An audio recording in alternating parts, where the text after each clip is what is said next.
DCT Audio. The art of good listening. This podcast contains frank discussions surrounding childhood sexual abuse, domestic violence, and drug addiction. Listener discretion is advised.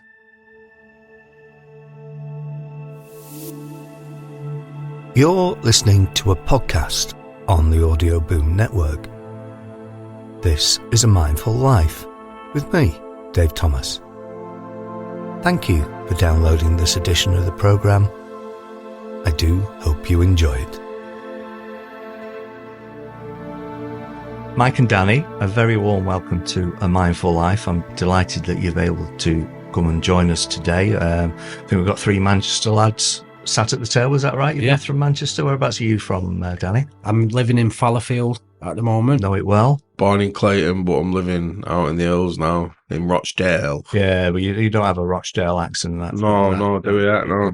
As with all my podcasts, I thought it would be a good starting point, I suppose, to talk about our childhoods. It's the old saying, isn't it? You know, give me a boy till he's 7 and I'll give you the man. So, Mike, can you just tell me a little bit about your childhood? Yeah, do you know, it wasn't all bad.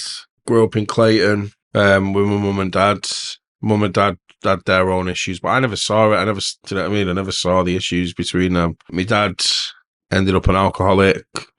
There was domestic violence and stuff, and then my mum and dad ended up splitting up when I was about 8, maybe 9. And from there, we went into a place where it was like poverty, like real poverty. So towards the end of the 90s, it was rough. And then my mum ended up meeting a guy she went to school with. Yeah, he turned out to be my abuser. Did your mum know what was going on? No. Because we used to get this a lot in the cops. The partner would know what was going on, but they would be the breadwinner. And so to report it would mean that everything would be lost. And you would think, well, how could she not report that? But she was doing it with the best intentions. It's kind of counterintuitive. Before he came along, like literally, it was for tea, it was quick save, no frills hot dogs out of the tin, chopped up into little pieces, not cooked, and put in a bowl. And then afterwards for dessert, it was like a tin of no frills, quick save rice pudding. So it was hard times, you know what I mean? I remember being hungry, but then when he came around, because he had money, it's that thing in it, you know, let's have a takeaway, let's do this, bringing a certain level of quality back to life that we'd kind of missed. Probably buying your affection. Ultimately, grooming process. I know it's a bit of grooming process now, but I've resented my mum for so long about all of that. But what, you know, since I've started to sort of accept, heal and really recover from the inner depths of that trauma, I've realised that, you know, she was just as much a part of his grooming process as I was. Yeah, good point. Danny, what about you? How was your childhood? We didn't get off to a good start, to be honest with you. So my dad met my mum when my mum was in a care home next door to where he was living. She got pregnant at 15, had me, couldn't look after me, left me in a house, and I got found like a few days later off my auntie. I think that's where my issues sort of started, with the attachment issues, abandonment issues, stuff like that, because she was never to be seen again for like a sort of 20 odd years. Grandparents got guardianship off me. My granddad on my mum's side sex abused me till I was 10. Major impact on my education and my learning. Been to like 9 different primary schools. So every time I changed school, through my behaviour and through being passed around the family because they couldn't cope with me, I always missed out on the learning. So that created like sort of loads of like, there's a saying, isn't there? My behaviour spoke 1,000 words, and it did. And the entry wound for my behaviour was trauma, but it wasn't recognised, and it was just deemed as a little terror, should I say. And decided to put that mask on to like sort of keep me safe. And you know, I was spoken to a guy who was like dead clever, some psychologist guy, when I was at this conference, and he was saying like, we was talking about early intervention and stuff like that. And I was saying about at secondary school, because things went a bit haywire there. And he's like, no. He said, like, for you, he's like 8 to 10. He said, that's when there should have been a flipping intervention. And I thought, God, you know what? He's right, because what created after that was someone with no boundaries, someone who wouldn't say no, someone with a lack of sense of identity, because my mum wasn't about, my dad wasn't about, didn't know who I was or who I belonged to. So I was seeking out from other people how to be. Right, what I'd be like him, what I'd be like him, what I'd be like him. But the people I was seeking out to be was like the drug dealer off our estate, the guy who was violent, the guy who was committing crime. And I thought that's what it must mean to like sort of be a man, basically. So created this false identity that wasn't mine and became this kid who'd never say no because I wanted to fit in, wanted to be like, wanted to be loved. And I'd do anything. Danny, do this, Danny, do that. And I'd do it. You know, that led to me getting into loads of trouble. And at 15, getting groomed by a drug dealer from our local drug dealer from our area, who also sexually abused and raped me. And isn't it strange? And we were talking previously, weren't we? And I was telling you about when I had some counselling, and a counsellor asked me, why did you join the police? Because I want to help people. I said, no, I'm not buying that. Why did you really want to join the police? And it was recognition. Because admittedly, my childhood was nowhere near as bad as yours, but there was that sense of abandonment, of needing to be loved. It is strange, and it's like, it amazes me sometimes with the people that we come across, because you could, like you say, Mike, so like, you know, when you talk about A&E and, you know, there's somebody there with flipping one leg who's got poor hygiene and like being judged, and he's tried taking his life. Then you've got someone in the next cubicle who's in a suit, do you know what I mean, who's a workaholic. You know, from the outside looking in, everything's perfect. Addiction takes many forms, doesn't it? Do you know what, though? When you've got that kind of obsession, it takes you away from being in your own head. You know, there's nothing worse than being trapped in your own head, listening to yourself, because it is yourself. You know, I realize that I've been running all these years away from demons that had me when I was a kid. But what I didn't realize is I was trapped with them because I'd built a wall around us. Does that make sense? So I was trying to escape my own defense mechanisms. Yes. You know, so it's mad that, you know, we've all kind of been on a similar path. It's strange, isn't it, when you're going on a journey, a personal journey, is that you forget that you're constantly changing anyway, regardless of what traumas you're carrying. But ultimately, the answer to the problem is you, because no one's coming to rescue you. Some of the most passionate and driven, successful people that I've met in my life are people who can't sit with themselves. Do you know what I mean? And being alone is not the same as lonely. It's true, though, isn't it? Yeah, it's true. That. Right. Okay, Mike. So an unhappy childhood. So as a result of that, what sort of behaviours did that lead you into? I was just, how can I say it? The teachers just regarded me to be a little dare, so to speak. There was a lot of attention-seeking behaviours. There was a lot of disruptive behaviours. You know, I wanted to be, looking back now, the class clown, so that I had attention from my peers. To be liked. Yeah, I wanted to be liked, but I didn't. I was trying to stop myself from being bullied at the same time. Do you know what I mean? I was the fat ginger kid with Mercury trainers on or Ascot trainers on, where everyone else is wearing Nike Air Max or Rockport boots, and nothing. I had the same jumper the end of year 8 that I started year 7 with.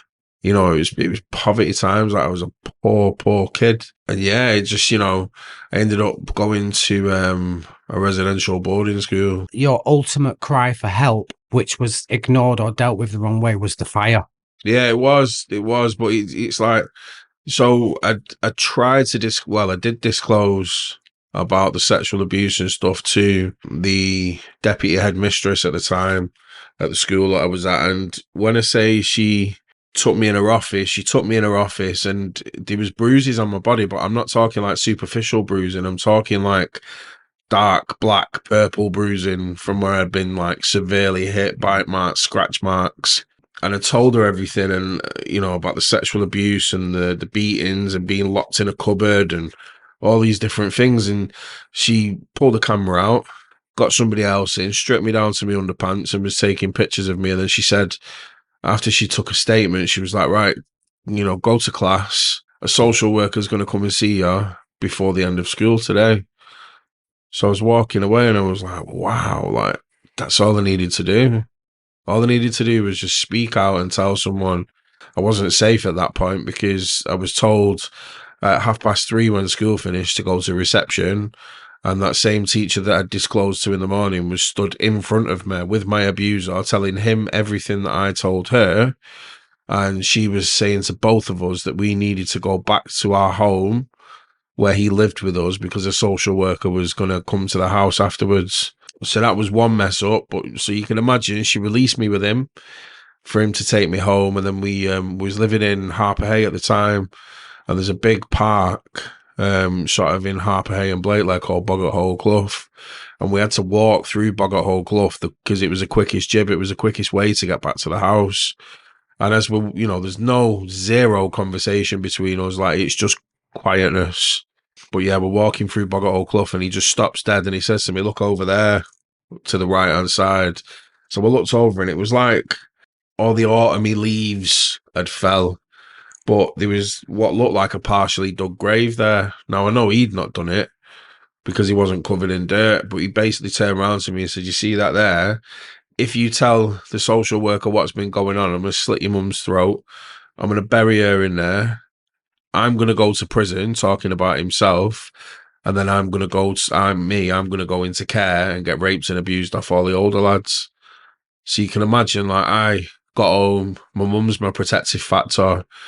I told the social worker that I was lying about everything and there was no follow-up.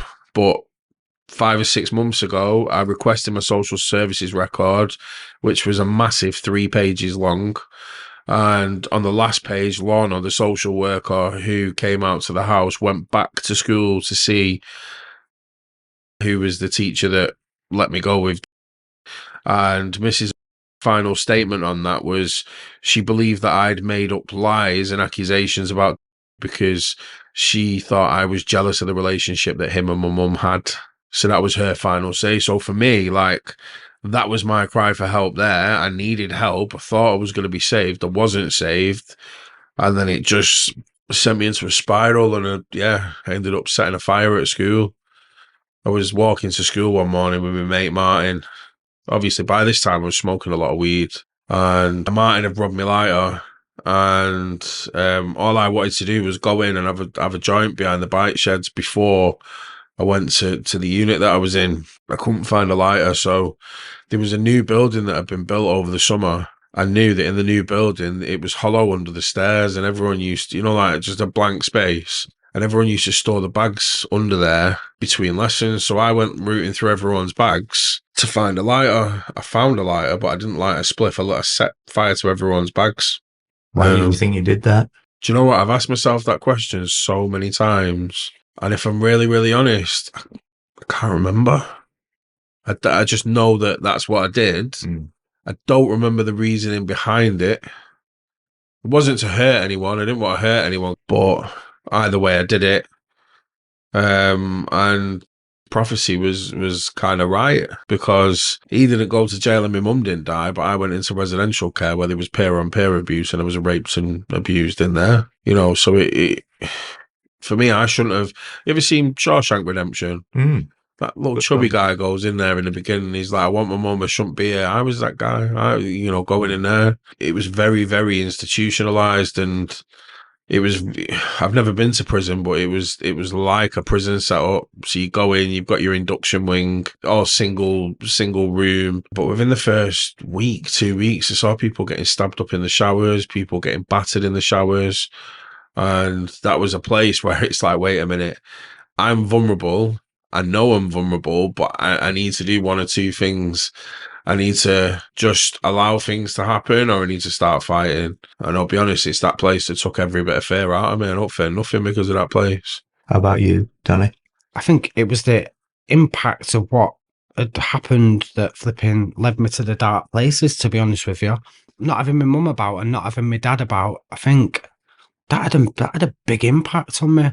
Throw into mix the sexual abuse. And at first, the best thing that happened to me was a drug dealer befriended me, because he gave me that stuff that my dad wasn't giving me. Because what he said to me was like, I know your dad's not about and all that, but don't worry, I'll look after you. So there's protection there. It's like I was his best friend. So he fulfilled all that. He fulfilled my basic needs financially. Was giving me drugs. Was buying me takeaways. All the time, taking me to McDonald's, to Charcoal Pit, all those places. Do you know what I mean? That I hadn't flipping really experienced, even though my granddad had money and stuff like that. I didn't used to do like take me to takeaway. So he give a kid everything what they needed. Do you know what I mean? Clothes, mobile phone, everything when mobile phones weren't about. Status within the community because I was selling drugs for him. But before long, I was hooked on the drugs he was selling. And by the time I was 15 and a half, just coming up to 16, I had a full-blown habit on heroin and crack when I was still in school. I think it's a familiar story, isn't it, with Mm. drug dealers that ultimately fall foul of their own product.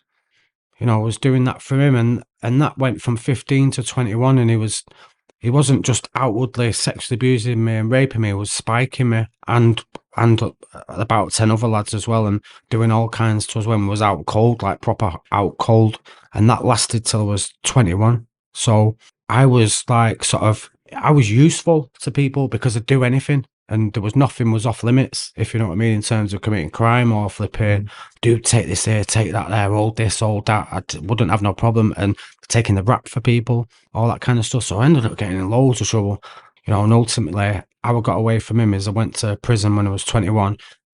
I think I was really lucky because I'm glad, because I was in the cons then, I'm glad I didn't go to young offenders, to be honest with you, because a lot of my mates who've been to young offenders, same as what Mike's describing, are an absolute mess and are finished. I don't really know many people who've been to young offenders who were okay, to be honest with you. It is an interesting thing with prison, isn't it? It's the old argument, you know, is prison there to punish or to rehabilitate?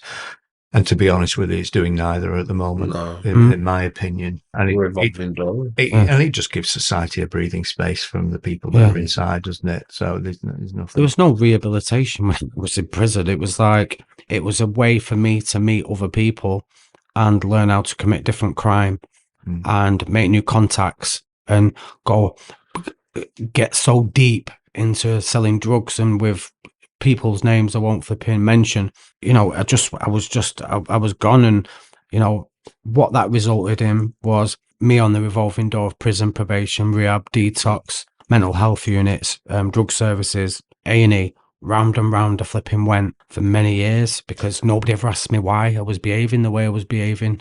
And I suppose it's all the more remarkable that you are where you are now, having overcome those hurdles. Now, just before we go on, I know, Mike, you ended up being a paedophile hunter of all things, and we talked about the reasons for doing that, but just tell me a little bit about that period of your life. Yeah, it's a really interesting period. I'd never had justice, but by this time, I'd already had my son, so I think my son was about 7 at the time. My stepson was 6 or 7 as well. I had a little girl, and my little girl was about 18 months old. Now, obviously I live in Rochdale. The 3 girls grooming scandal come out, and then the documentary, and I think it was a 2 or 3 part story into what happened. And I was watching it and I was thinking, for one, nobody likes paedophiles, but I especially don't like paedophiles. All this stuff is happening in Rochdale, round the corner from where I'm living. And initially, I'll be honest, I was thinking, and I've got a little girl. Even though I've been through sexual abuse myself, I didn't ever take into consideration the male side of it because it was 3 girls. And I was scrolling through Facebook a couple of days later, and it was the first time I'd ever seen paedophile hunters thing. And instantly, it was like the light bulb came on. It was like, that is a bit of me. But initially, it was I'm going to ruin a paedophile's life kind of thing. I'm going to really, really give them what they deserve. I'm going to be to them what they were to me and other kids. I'm going to be the boogeyman that keeps them awake at night. There was a vengeance, I suppose. Yeah, it didn't end up like that. It really did not end up like that. As soon as I stuck my head down that rabbit hole or opened Pandora's box, I had no idea that, sexual predators were as rife online as they are, and it just grows. Even now, it just continues to grow and grow and grow. Like, it is dangerous online for kids. What were you expecting to get out of being a paedophile hunter? Were the questions that you needed answering, or were you looking for answers about your own life? See, this is the thing. I needed questions answering, but I didn't know what the questions were. It's frustrating, that, isn't it? I didn't know where I stood. I didn't know where I stood in society. I didn't know who I was meant to be. You know, I'd gone from being involved in sort of criminal endeavors when I was younger to now having a family and all this responsibility. And, you know, I wanted to kind of, I suppose in a way, that was another way of paying it forward. Well, maybe it goes back to recognition. Yeah. When you was hunting Mike, you know, you didn't give your name. Nah. You always had your mask on. You was very kind of sort of if you can be discreet about paedophile hunting, you was discreet about it. Yeah. You know what I mean? Without going into like sort of specific detail and stuff like that. But, you know, on the flip side of that, when you've been called to stings to do security for other teams, you've ended up, you know, there's a particular instance that I can think of where you ended up saving the guy and shield him when everyone was trying to knock 10 bells out of him. That was carnage. Well, I mean, certainly, you know, when I was in the cops, we talked about it previously, didn't we? We would get, you know, a night note, somebody was in the traps for being apprehended by a paedophile hunting group, and my heart would sink. Not because a paedophile had been apprehended, but because the quality of evidence would vary quite a lot. And when they were good, they were very good. And the danger was that if the evidence wasn't so good, not so much the fact that the evidence wasn't there, but how it had been obtained or how it was collated would probably mean that we would have to let that person go without a charge, which is a scary thing because we're going on to safeguarding, aren't we? Yeah. And that certainly, when I was a detective, the vast majority of my time was spent safeguarding not only victims, but suspects as well. I didn't care what they were chatting to me about online. What I cared about is the immediate risk that they pose to children that they have access to.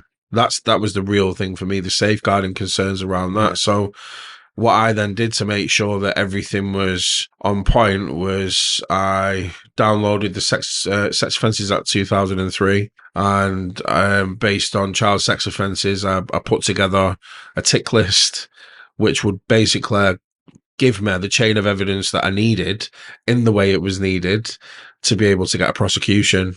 And 375 prosecutions speaks for itself.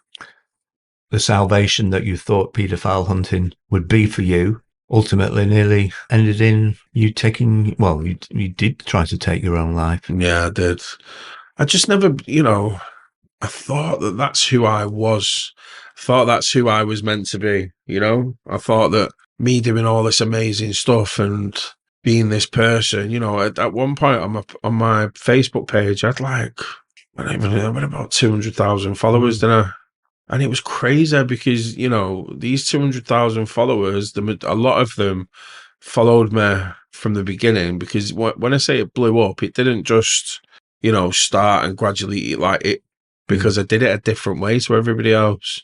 People think that when you've got that kind of platform that it's just all you're doing is stinging paedophiles, but you're dealing with real child cases where the people have been to the police and the police have done nothing. And that's that's not me taking shots at the police. It's just where there's not enough evidence to be able to do anything, or the grooming process hasn't quite gone as far, but the parents still want something doing about it.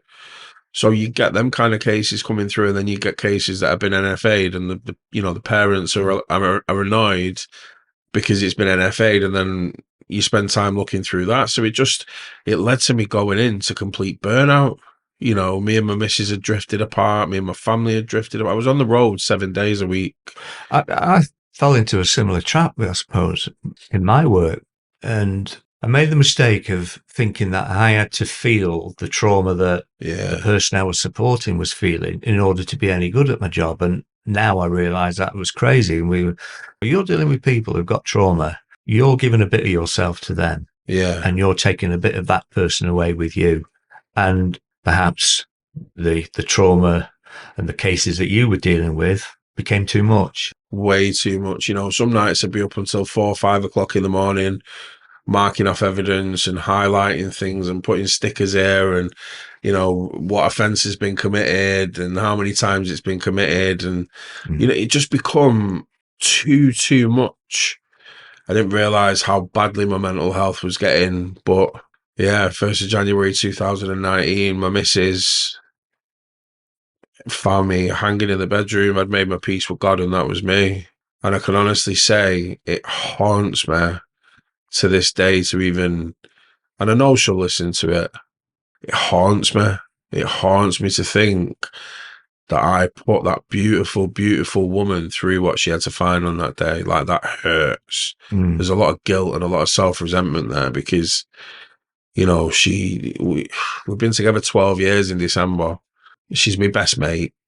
Obviously, she's my best mate. She's pain in the bum, but she's my best mates usually. Yeah. She's my best mate in the whole world, and it's, you know, it's still something that affects her, and I feel bad about that because, well, that's a trauma for her, isn't it? Yeah, it is. Yeah. So it's like it feels almost as if my trauma has now turned into second generation trauma because of the effect that that's had on her. She didn't know I'd been sexually abused. I didn't tell her up until probably about 4 years ago when it happened. But it's a gift and a curse because I genuinely believe that for where we're at now, we're stronger than we've ever been. You know, you're two good mates, you're brothers from a different mother. But how did you end up meeting? So obviously I was an expert. No, I'm joking.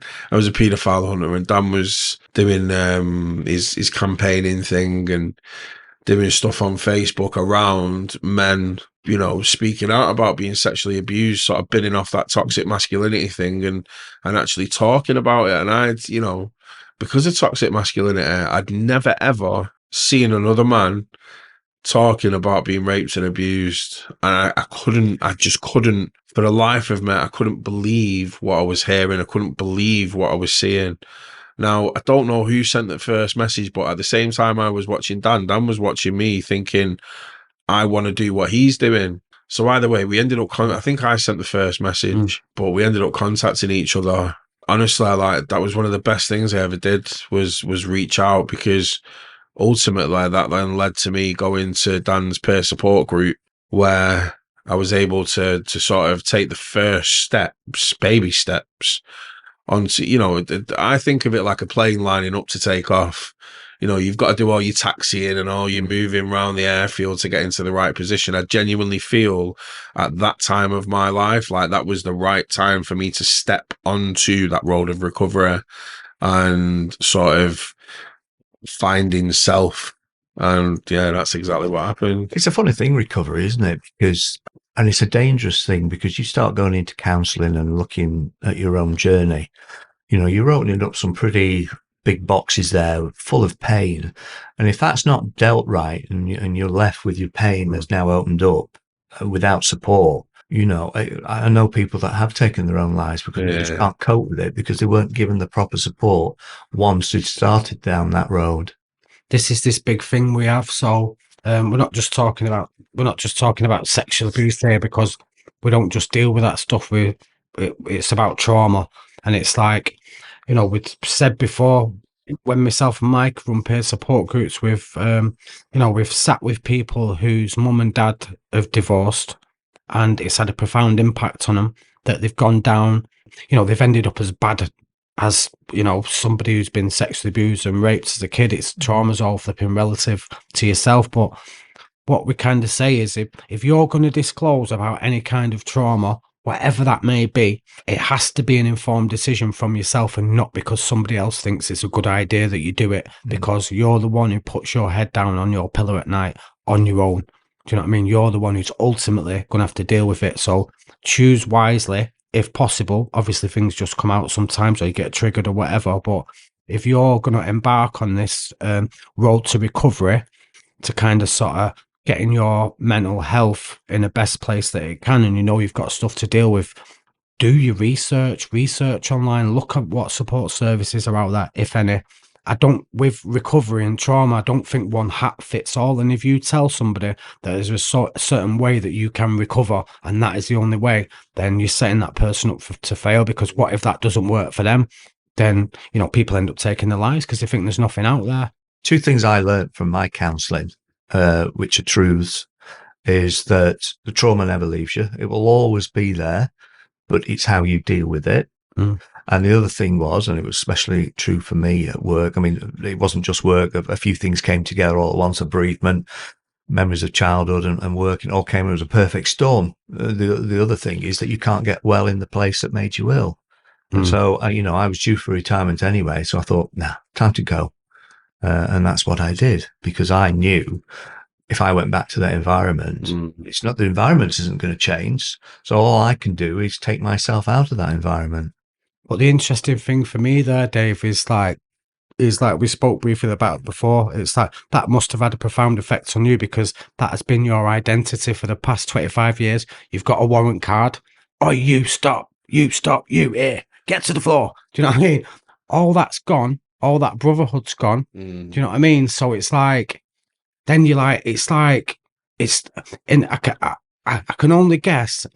It's like a form of, it's like when three worlds collide here, right? So, if we talk about institutionalization, me in prison and all the other flipping services, you in Buglaw and Hall, you in the police, do you know what I mean? It's like we've all got a form of institutionalization and been, been like sort of removed from it voluntary or through whatever reason. It was being a cop for me was never about power over people. That wasn't, I genuinely wanted to help people, but I think that recognition thing was that, it is a respected position in society. Of course it is. Even today, with everything that's going on that you read in the news, the vast majority of the public, I think, still respect the police, and the best advert that police can be are the people that work in it. And that interaction, that one-to-one, just let our work speak for ourselves.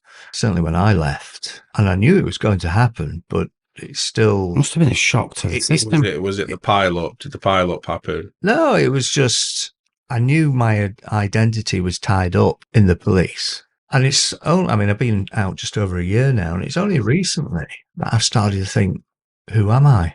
And started to doubt, who is Dave Thomas? I'm not sure I know. Do you know what? The same happened to me, though. Obviously, it's a different thing with a paedophile on him, but because I'd never really had that self. We couldn't even go to McDonald's or anywhere and they'd recognise him from his voice. We'd go somewhere, oh, it's my Dark Light. One day we'd just get it everywhere. But, it's that, innit? I attach myself to that, even though that persona, that personality was hidden. I wish I had a bat cave, mate. I've just turned it into a man cave now just to avoid the kids. But I did exactly the same as what you did. However, I really struggled with that disconnection and reconnecting into normal life. I've just done 4 years as a paedophile hunter. I've faced some of the most grisly people, well, yourself, like horrible, evil, disgusting people. I've now stopped, and it's like, it's the train backing up kind of thing. It's going 200 mile an hour. You slam the brakes on. If you've got, a lot of weight behind it, it's all going to come piling up. And that's exactly what happened with me. We found some videos from like about 4 or 5 years ago where I'm trying to convince him to stop paedophile hunting because it's going to kill him. It's like, nah, I'm sweet.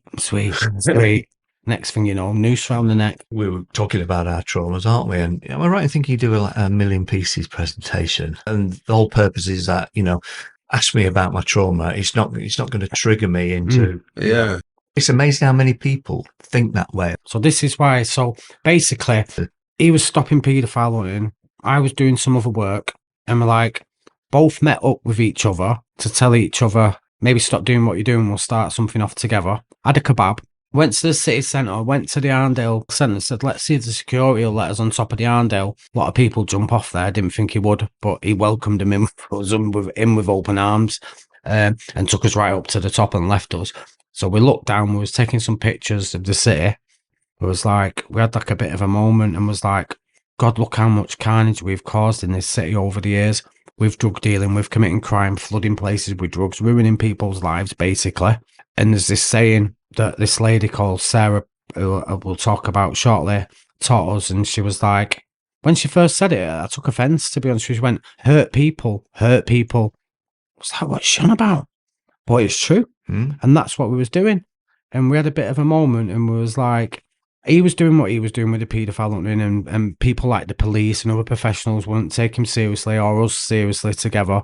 I was shouting and screaming at people with a megaphone outside Parliament, Speaker's Corner, cities up and down in the country about things being covered up and all that, and came across as absolutely crazy, basically.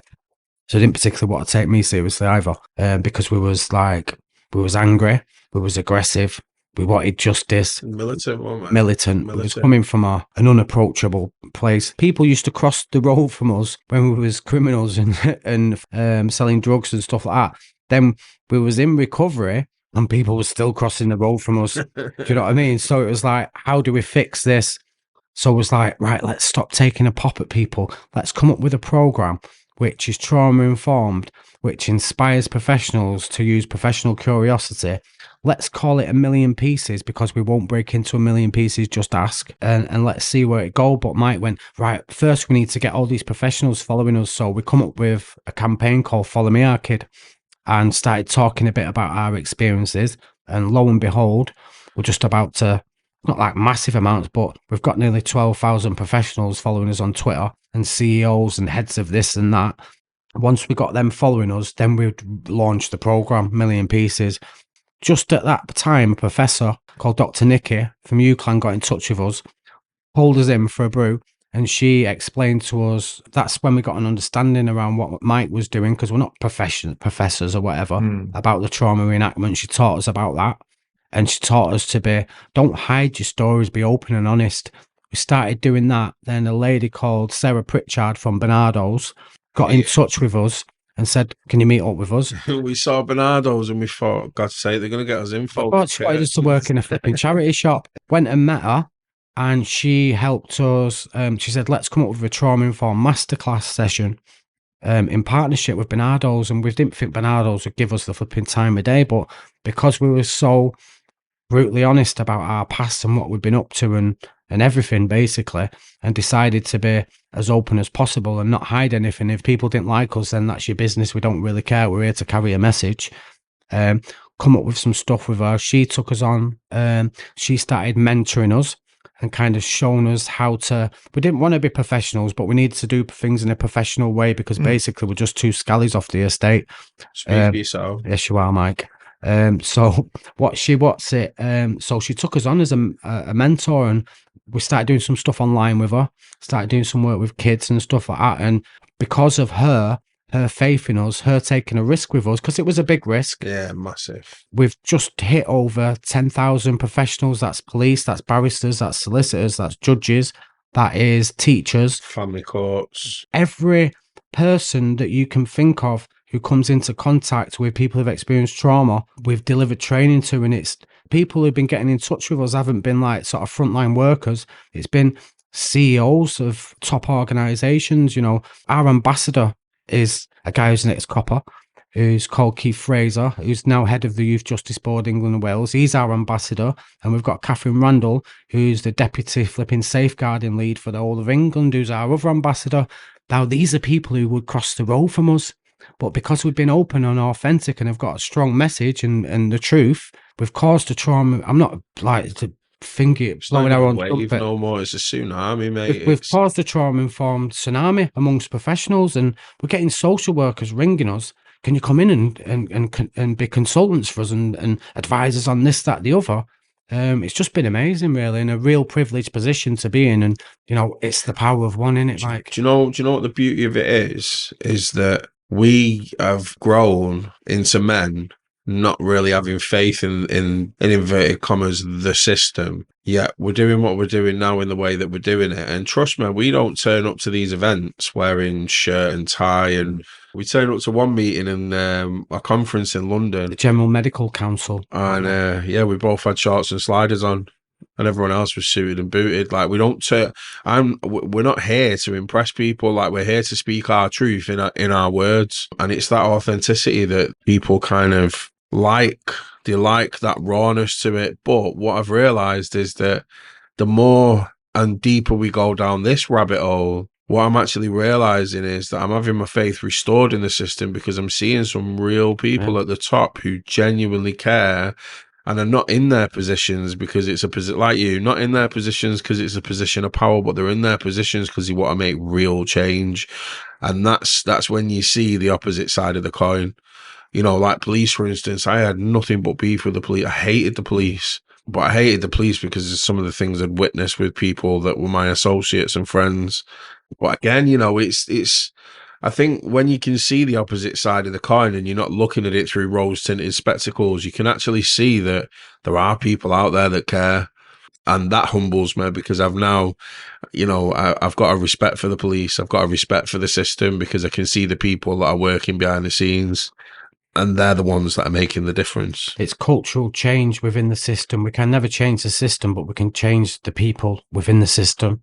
And I think that's what we're achieving. Yeah. Now, I think as we come to the end of this podcast, the good work that you're doing, we've talked about our childhoods, haven't we? And that's where the real work is with kids, isn't it? Yeah. And I think you're looking to get into schools and we're in the process education of officially starting something called Schools Like Us, but we're doing a lot of work in the northeast around youth violence within schools, and that is just in the process of just exploding, and it's going to go absolutely crazy.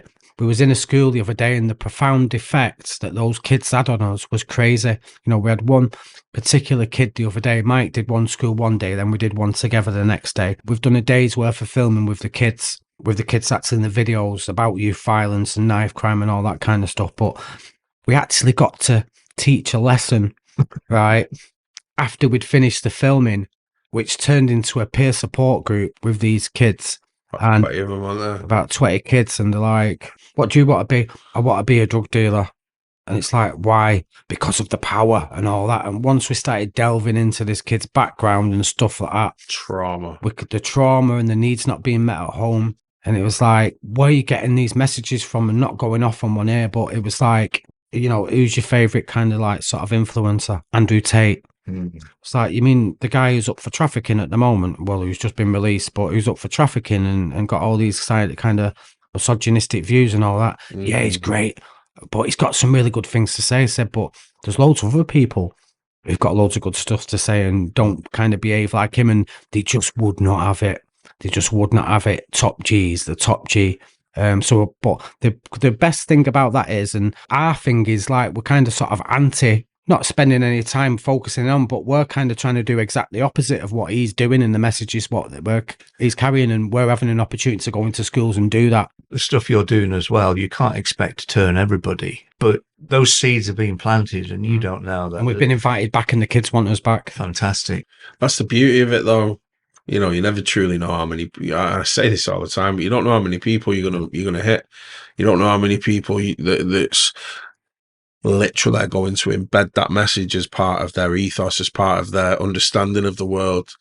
And I think that's, you know, the world's a confusing place at the minute. It's always been a confusing place to me, but I think in a time where there's so much uncertainty, especially after our journeys, the best thing about it is the only thing we can now leave is something positive. You know, there's nothing negative left for us to give. We've done it. Well, they say, don't they, that one of the 5 pathways to well-being, the NHS, one of them is to give back. Yeah. Be altruistic. We're doing all right. If I can, like, just say one thing from, like, sort of today and, like, sort of listening to our 3 experiences, we can recover and you can get well. But like you said, you can't delete it and it never goes away. But you can genuinely learn to live with what's happened and function and be happy. And I had a bit of a thing yesterday, Mike. So when I talk, I say like about I wanted to be normal and stuff like that. I wanted to be like the neighbour next door to me who's up at 9 o'clock mowing his flipping lawn. Yeah. So listen to this. Putting your garden furniture out. Yesterday, I'm stood there like sort of mowing my lawn and stuff, going up and down, like sort of mowing the back garden. And I thought, it might sound mad, but I thought, I've arrived. I'm him. Yeah. I'm him. I'm mowing my lawn. Yeah. I'm doing that stuff that it sounds a bit crazy, but I aspire to be like that, just normal, not like some Superman or millionaire or whatever. I just want to be cutting my grass, chilling without a care in the world. And that was me yesterday with the sun shining. The white picket fence guy. Mike and Danny, thank you very much. Thanks so much, mate. Dave. Honestly, it's Thank been you. amazing. No, I've loved it. Yeah. Nice and chilled.